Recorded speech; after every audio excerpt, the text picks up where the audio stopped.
Hello guys and gals, me Mutahar, and who's excited for a super nerdy video? Mevo Chucks into that, ladies and gentlemen. We're going to talk about graphic cards and APIs and Amazon's new game. Now, full stop here. Amazon has a game studio. I don't know if any of you know it. They've basically been dropping some fat L's for a while. I guess they can't get anything right, which proves to you that no matter how much money you can have and how much you can go to space, game development is still an arcane art that has to be mastered by the most passionate individuals. Now, that being said, aside from all of that roasting, Amazon is making a pretty cool MMO game called New World. Now, I haven't played it, I don't have access to it, but I've seen enough gameplay of it to say that I'm actually fairly interested in it. I'm a guy that enjoys my MMOs, and Amazon might have something really awesome. But right now, their game is under some serious scrutiny. That's because individuals have actually been complaining with the RTX 3090 FTW3 Ultra, a card that I own myself as well. Now, to understand, if you're having an issue with one of the most expensive graphic cards on the market, that's bad. And it's not about frame rates or anything. These people have been reporting that their graphic cards have failed. Absolutely bricked. They need to get this replaced. Good afternoon. So after hitting the play button for New World Beta, the game started to load. Followed immediately by fan speeds increasing to 100%, okay? Going woo! FPS dropping to 0, and then my monitor's turning off, and my video card is no longer detected. So I reboot the PC and everything seemed to work fine. I even tried a few other games to make sure I had no problem. So I hit play on New World again, and same thing happened, but this time I heard a loud pop, and my 3090 won't get past post on boot up. This is the second 3090 FTW3 Ultra directly from EVGA to die while playing or attempting to play New World. The first one died during the alpha. I was able to play for a week or so before that actually happened. So this person went through two EVGA 3090 FTW3. Now, even down further, I have the exact same card, and mine died the exact same way about 30 minutes into playing the beta today. I searched Twitter and found some 3 other streamers have had the same card die while booting and playing New World as well. So yeah, guys, so what we've learned here is this is $1,500 graphic cards, the absolute most expensive GPU retail price that you can find on the market. If you're lucky enough not to get fisted by a scalper who's selling it to you for $3,000, is apparently dying, all right? In an age where finding a graphic card is harder than finding Jesus's holy grail, okay? So ladies and gentlemen, clearly it's not a good look for New World. Now, I don't actually own New World, so I can't do any testing for you for a multitude of reasons. Number one, I'm a Linux gamer, okay? I game underneath the Penguin. I don't use Windows 10 natively, and for me, I try to do as much as my gaming underneath Linux. And there is no native version. I can't even get it running through Proton or anything like DXVK, simply due to the fact I think New World actually has an anti-cheat, which prevents it from working. I looked at the Proton DB charts. Other gamers were having an issue. I think it has to do with easy anti-cheat. The other problem is, this is my actual graphic card. I'm not going to run something that is known to be risky for this GPU. It's hard to get a graphic card these days, okay? I had to suck some dick to get this one, and I'm not doing that again just to get another graphic card. I don't even think I can do it. They're still out of stock. So to understand, let's get down to why I believe this is actually an issue. So Jay's 2 cents has actually followed up. He's sort of the person that whistleblew this, not whistleblew, he sort of brought it to attention. And he said that I have had the following GPU owners express they've had shutdowns and failures with New World. So here he mentions the RX 590, which is a bit older of a card, the 6800, the 6800 XT, 6900 XT, 3080 Ti, and the 3090. Now, I'm more interested in the 6900 XT and the 3090 because as far as I know, the 6900 XT is like pound for pound the exact same as a 3090. The only thing this AMD card doesn't have, I believe, is ray tracing and like their tensor cores. So otherwise, it's pretty much the same GPU, except AMD is much more friendly to open source. Team Red's got to get the credit right there. Now, because of all this, New World's actual community managers said hundreds of thousands of people played in the New World closed beta yesterday, with millions of total hours played. We received a few reports of players using high-performance graphic cards causing hardware failure when playing New World. New World makes standard DirectX calls as provided by the Windows API. We have seen no indication of widespread issues with 3090s, either in the beta or during our many months of alpha testing. So I guess it's kind of like a go fuck yourself in a way. You know, that's kind of what I've read to an extent. Now, from what I've understood, people who are using 3090s are getting a lot of failures specifically with EVGA's RTX 3090 FTW3. Again, I believe this is the most widely sold version of the card because I happen to get this one in retail.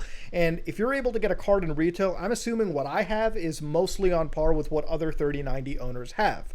Now, to realize if Jay's getting a lot of these explanations where people from these graphic cards are getting failures and crashes, it's not just a 3090 issue. Now, where I have a problem with some of this is that there is, mostly it seems like it's anecdotal evidence. You've got some people saying, my card is failing, my card is failing, my card is failing. Now, the problem here is that you don't know everyone's setup. Some people overclock their cards, some people have different CPU setups, some people have multitudes of different... In the world of PC gaming, everyone has a different build to an extent, and there's really no way to truly understand what's causing the issue. But this is where the educated guessing comes in. So this is where we're going to have to do some really educated analysis. We're going to have to really look at what should be the root cause of all this and who's really responsible. Now, to understand, EVGA makes the cards, but at the end of the day, NVIDIA is the one that writes the drivers, and Microsoft is the one that uses their DirectX graphic API to communicate between the game and the GPU. So let's get down to what's going on here. Now, this is ASUS's recommended PSU table. This is what ASUS recommends you bring with what power supply you pair with CPUs and GPUs. So in this case, you can see that for an RTX 3090, a 750 watt power supply is a minimum, and that's with an i5. When you go up to a Threadripper or a Het processor, they want you to have 1,000 watts. Now, 1,000 watts is pretty out of the picture. Normally, people with 1,000 watt supply are putting like 2 graphic cards in one. I used to do that because I used to have a Mac virtual machine that needed an AMD card. Not anymore, since the RTX 3090 all but takes up the entire room and saps the most power out of any card that I've owned. Now, the RTX 3090 and the 6800 or 6900 XT are some of the most powerful GPUs on the planet, the powerful single GPUs. Okay, so let's get down to what I believe to be the actual issue. Now, since this, Amazon actually patched the game to limit the FPS, and that seems to have fixed the issue. So this is where my educated assumption and my educated guess is really going to go into it, okay? This is what I think actually has gone wrong. Now, to understand, the way games work, the way graphics rendering works, is a game needs to talk to a graphic API. Now, there's multiple APIs on the market. You have DirectX, which was used in this case. You have Vulkan, and you have OpenGL, which I think is depreciated. I think everything there has switched to Vulkan. So you have different choices. Now, some games exclusively use DirectX, right? And some games allow you to have an option. So for games like Rainbow Six Siege, you can choose to load the game up underneath the DirectX API or underneath the Vulkan API.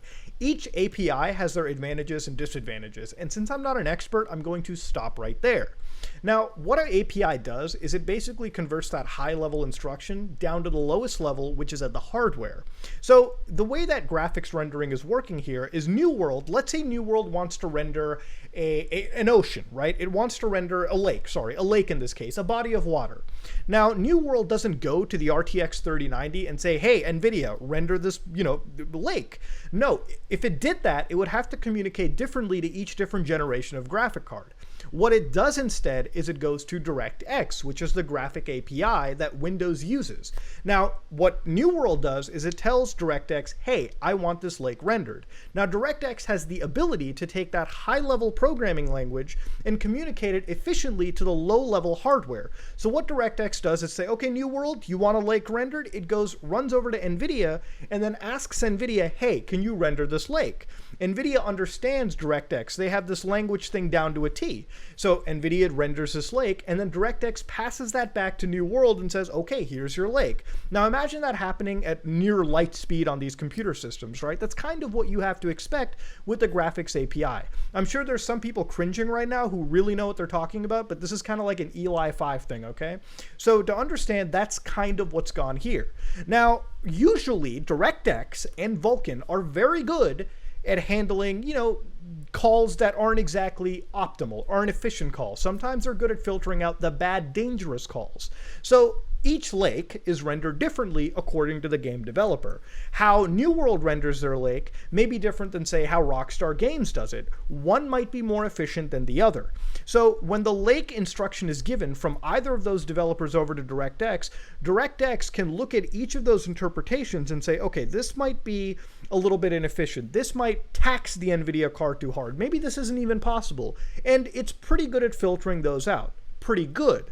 Sometimes it can slip through.